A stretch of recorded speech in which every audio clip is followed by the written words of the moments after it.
તમારો શું વ્યૂ બની રહ્યો છે યજ્ઞેશ? નિફ્ટીની અંદર આપણે 5 થી 6 ટ્રેડિંગ સેશન અંદર ખાસ આપણે એક કરેક્શન રેન્જમાં એન્ટર થઈ હતી અને આપણે જોયું કે 8000 લેવલ્સ પણ એને 2 દિવસ પહેલા ઇન્ટ્રાડે લેવલમાં બ્રેક કર્યા હતા. ત્યારબાદ આપણે અત્યારે ફૂલ બેક જોઈએ છે.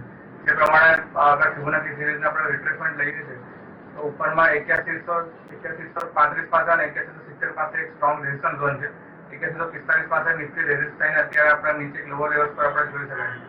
મારું કન્ક્લુઝન એવું આવી રહ્યું છે માર્કેટની અંદર કે નિફ્ટી 3 દિવસથી એના પ્રીવિયસ ડેના લો બ્રેક નથી કરી રહી અને કહી શકાય કે નીચે એક રોલ રિવર્સલ સ્ટ્રોંગ સપોર્ટ છે 7900 પાસે 7950 પાસે. જ્યાં સુધી નિફ્ટીની અંદર 7950 બ્રેક નથી થતું ત્યાં સુધી કોઈ પણ શોર્ટ પોઝિશન બનાવવી નહીં જોઈએ અને એક પોઝિશન સ્ટોપલોસમાં બાયની પોઝિશન હોય તો મેન્ટેન રાખી શકાય છે 7950 નો સ્ટોપલોસ મેન્ટેન કરીને. ઉપરમાં 8170 સુધીના એક રેઝિસ્ટન્સ છે જે આગલા દિવસમાં આપણે એક્સપેક્ટ કરી શકાય છે હાયર લેવલ. જી, તો 7950 નું જે લેવલ જે છે તે ખાસ અગત્યનું છે. જો તે અહીંયાથી તૂટતું જોવા મળશે તો પછી ખાસી એવી જે છે ત્યાંથી ગિરાવટ માર્કેટમાં આવતી જોવા મળી શકે છે. તે સાથે અહીંયા બેંક નિફ્ટી ઉપર તમારો શું વ્યૂ બની રહ્યો છે? કારણ કે બેંક નિફ્ટી પણ આપણે જોયું છે કે ખાસ એવા દબાણમાં અહીંયા કારોબાર કરી રહ્યો છે અને ઇન્ડાઇસીસ પણ તમે જો કે સૌથી વધારે જે દબાણમાં કોઈ ઇન્ડાઇસીસ હોય તો તે બેંક નિફ્ટી છે. તો બેંક નિફ્ટી ઉપર તમારો શું વ્યૂ બની રહ્યો છે? અને શુક્રવારે પણ આપણે જોવા જઈએ તો ખાસી દિગ્ગજ અહીંયા બેંકના પણ અહીંયા પરિણામ આવતા જોવા મળવાના છે. તો થોડુંક અહીંયાથી તે વખતે અહીંયા ખાસ ધ્યાન રાખવામાં આવશે. તો બેંક નિફ્ટી ઉપર અહીંયા અત્યારે તમારો શું વ્યૂ બની રહ્યો છે યજ્ઞેશ? ઓવરઓલ બેંક નિફ્ટીની વાત કરે છે અને અધર ઇન્ડેક્સિસ નિફ્ટી જોડે અગર કમ્પેર કરીએ છીએ તો નિફ્ટીની કમ્પેરિઝન બેંક નિફ્ટીમાં અત્યારે આપણે જોયું છે કે રિંગ ઓન કન્ડિશનમાં ટ્રેડ થઈ રહી છે. ઉપરની અંદર 17500 પાસે એક હાયર ઝોન છે જ્યાં રેઝિસ્ટન્સ ખાસો જોવા મળી રહ્યો છે બેંક નિફ્ટીમાં અને નીચેની અંદર 17150 પાસે ઝોન છે જ્યાં સપોર્ટ લઈ રહી છે બેંક નિફ્ટી.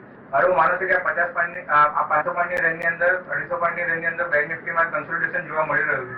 જ્યાં સુધી 17150 બ્રેક નથી થતું ત્યાં સુધી બેંક નિફ્ટીમાં કોઈ પણ શોર્ટ પોઝિશન ઇનિશિએટ નહીં કરવી જોઈએ અને ઉપરમાં 17500 ની ઉપર અગર બંધ આવે છે તો જ એક બાયની પોઝિશન બનાવી શકાય છે. ત્યાં સુધી બેંક નિફ્ટીની અંદર કોઈ પણ ટ્રેડ અવોઇડ કરવો જોઈએ.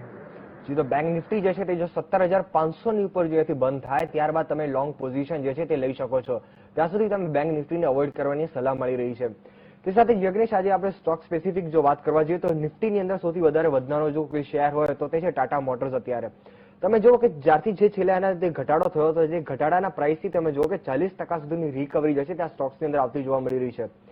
આજે પણ JLR ના જે નંબર આવ્યા તે રીતના ખૂબ જ અહીંયા સારા આવતા જોવા મળ્યા હતા. ફોક્સવેગનના જે રીતના તેમના જે ગાડીઓ જે છે વેચાણ ઓછું થઈ રહ્યું છે અને તેનો ફાયદો તે છે JLR ને થતો જોવા મળી રહ્યો છે. આજે ઓપન ઇન્ટરેસ્ટ પણ ખાસું બિલ્ડઅપ થતું જોવા મળી રહ્યું છે. લોંગ પોઝિશન પણ અહીંયાથી બનતી જોવા મળી રહી છે. તો યજ્ઞેશ, અહીંયા હજુ પણ તમે લોંગ્સના અહીંયાથી તમે સલાહ આપશો? જે ટાટા મોટરની અગર વાત કરીએ તો જે પ્રમાણે આજે એના જે સેલ્સના ડેટા આવ્યા છે અને આપણે પ્રાઇસ પર જે એક્શન જોઈએ છે કે સારા ઓપન ઇન્ટરેસ્ટ બિલ્ડઅપ સાથે આપણે એક બ્રેકઆઉટ જોયું છે અપર સાઇડ પર અને આપણે જોઈએ છે કે રેન્જમાં અગર વાત કરીએ તો 396 પાસે એક સ્ટ્રોંગ બ્રેકઆઉટ આજે આપ્યું છે. ઉપરની સાઈડ આપણે ડેલી ચાર્ટ પર જોઈએ તો 420 પાસે એક ગેપ છે. એ ગેપને ફિલ કરવા માટે આ કાઉન્ટર જઈ શકે છે. એટલે કહી શકાય કે આવનાર ટ્રેડિંગ સેશનની અંદર 420 સુધીની હાયર લેવલ ટાટા મોટરની અંદર એક્સપેક્ટ કરી શકાય છે. મારું માનવું છે કે આ કાઉન્ટરની અંદર જરૂરથી નીચે બાયની પોઝિશન ઇનિશિએટ કરી શકાય છે.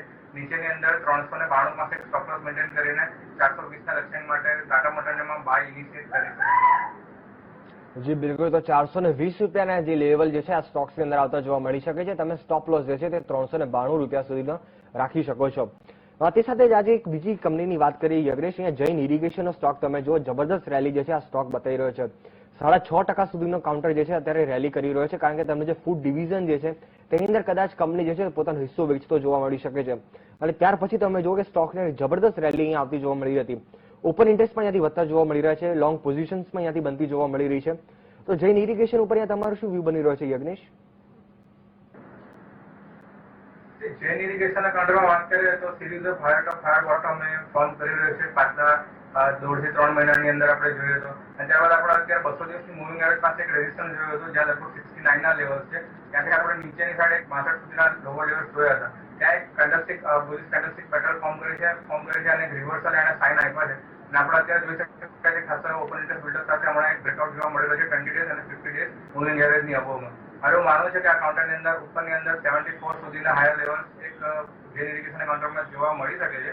નીચેની અંદર 50 ડેઝ મૂવિંગ એવરેજ પાસે 65 પાસે એક સ્ટોપ લોસ મેન્ટેન કરીને એક બાયની સલાહ કાઉન્ટરની અંદર બની રહે છે. જી, તો અહીંયા જોવા જોઈએ તો અહીંયાથી ખરીદારીની સલાહ બની રહી છે. તમે જે છે તેમના જે રેન્જની અંદર જે છે તે તમે ત્યાંથી કારોબાર કરી શકો છો.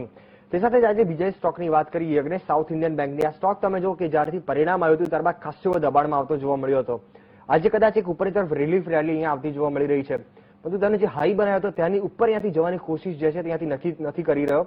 આજે પણ જોવા જાવ કે 21 રૂપિયા ને 50 પૈસાની આજુબાજુ હાઈ બનાવ્યો હતો, ત્યાર પછી જે છે એક સેલિંગ પ્રેશર અહીંયાથી કાઉન્ટરમાં આવતું જોવા મળી રહ્યું છે. સાઉથ ઇન્ડિયન બેંક ઉપર અહીંયા તમારે શું બની રહ્યો છે કે કદાચ એક ઉપરની તરફ હજુ પણ અહીંયાથી એક અપસાઇડ જે છે ત્યાંથી દેખાઈ રહી છે તમને? સાઉથ ઇન્ડિયન બેંક ની અંદર વાત કરીએ તો ડેલી એક્સપોઝર વીકલી ચાર્ટ પર આપણે જોઈએ તો series of lower top lower bottom form કરી રહ્યું છે. એટલે કહી શકાય કે શોર્ટ થી મીડિયમ ટર્મ માટે ડાઉન ટ્રેન્ડ ની અંદર ચાલી રહ્યો છે. એટલે મારું માનવું છે કે જે પણ અત્યારે ઉછાળો આવે છે સેલ ઓન રાઇઝ તરીકે લઈ શકાય છે. આપણે જોયું કે 23.50 પાસેથી એક લોઅર લેવલ આપણે 20 સુધીના એને પોસ્ટ કર્યા હતા અને અત્યારે માઇનર જે ઉછાળા છે એને એક પુલબેક તરીકે લઈ શકાય છે. ઉપરના 20 ડેઝ અને 50 ડેઝ મૂવિંગ એવરેજને સ્ટ્રોંગ રેઝિસ્ટન્સ છે, જે લેવલ લગભગ 22 પાસે આવી રહ્યા છે. 22 ને સ્ટોપ લોસ મેન્ટેન કરીને આ કાઉન્ટરની અંદર શોર્ટની સલાહ બની રહે છે. આવનારા દિવસની અંદર મારું માનવું છે કે આ કાઉન્ટરની અંદર લગભગ 18 સુધીના એક લોઅર લેવલ એક્સપેક્ટેડ છે. જી, તો 22 રૂપિયાના સ્ટોપ લોસ સાથે તમે આની અંદર સેલની પોઝિશન જે છે તે તમે લઈ શકો છો. 18 રૂપિયાના જે છે તે ટાર્ગેટ અહીંયા આવતા જોવા મળી શકે છે. તે સાથે યજ્ઞેશ, આજે અમારા દર્શકોને તમે કયા કોલ્સ આપશો? આજે મારી પહેલી પસંદગી રહેશે ક્રોમ્પટન ગ્રીવ્સનો જે કાઉન્ટર છે, જેની અંદર આપણે જોયું તો 185 પાસેના લોઅર લેવલ હાયર લેવલથી આપણે કરેક્શનમાં જોયું હતું અને 170 સુધીના એક લોઅર લેવલ એને પોસ્ટ કર્યા હતા. ત્યારબાદ ગઈકાલે ટ્રેડિંગ સેશનમાં એક ઇનસાઇડ બાર પેટર્ન ફોર્મ કરી હતી અને આજના ટ્રેડિંગ સેશનમાં એની ઉપર એક બ્રેકઆઉટ જોવા મળી રહ્યો છે. એટલે આ કાઉન્ટરની અંદર મારે બાયની સલાહ બની રહેશે. ઉપરમાં 182 સુધીના લક્ષ્યાંક એક્સપેક્ટેડ છે, નીચેમાં 169 નો સ્ટોપ લોસ મેન્ટેન કરીને 3 થી 4 ટ્રેડિંગ સેશન માટે ક્રોમ્પટન બાયની સલાહ બની રહેશે. ત્યારબાદ આજે મારી બીજી પસંદગી રહેશે ભારતીય ઇન્ફ્રાટેલનું કાઉન્ટર. એની અંદર આપણે જોઈએ તો કાઉન્ટર એક લોઅર ટોપ લોઅર બોટમ સિરીઝ ફોર્મ કરી રહ્યું છે. Day before yesterday shooting star candlestick pattern form કરી હતી ને ફોલો બાય કન્સોલિડેશન કેન્ડલ ગઈકાલે અને આજે બ્રેકડાઉન આપ્યું છે.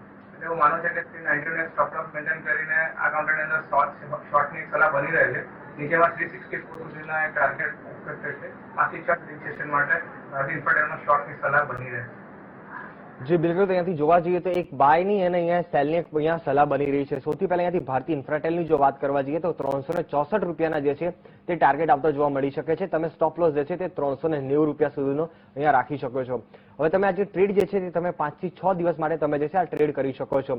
તે સાથે તમને બીજી સલાહ આપી હતી ક્રોમ્પટન ગ્રીવ્સની અંદર તમે ખરીદારી કરી શકો છો. 182 રૂપિયાના જે છે તે ટાર્ગેટ આવતા જોવા મળી શકે છે અને સ્ટોપ લોસ જે છે તે તમે 169 રૂપિયા સુધીનો રાખી શકો છો અને તમે 3 થી 4 દિવસ સુધીની અંદર જે છે ત્યાંથી તમે એક ટ્રેડ કરી શકો છો. તે સાથે યજ્ઞેશ, આજે